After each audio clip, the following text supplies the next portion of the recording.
আর আজকে মূলত আপনারা জানেন যে আমাদের ইকোনমির অবস্থা কি অবস্থায় আছে। আমরা যদিও বলছি যে আমাদের ম্যাক্রো ইকোনমিক লো লেভেল ইকুইলিব্রিয়ামে আছি, সো এর অনেকগুলো ইন্ডিকেটরই খুব একটা ভালো অবস্থায় নাই। আমরা যদি দেখি যে আমাদের মূলত রিজার্ভের অবস্থা ভালো, রিজনেবল অবস্থায় আছে, আমাদের ইনফ্লেশন কিছুটা কন্ট্রোলে থাকলেও এটা খুব একটা কন্ট্রোলে আনতে পারিনি, তারপরে যথেষ্ট কন্ট্রোলে আছে।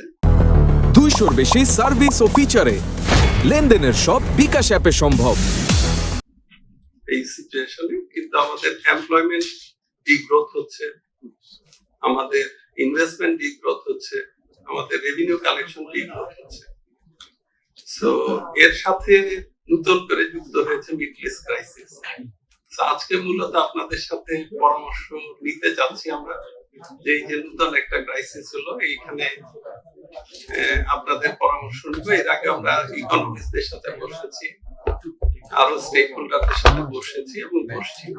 আপনাদের কমেন্টস চাচ্ছি, সবাইকে স্বাগত জানাচ্ছি।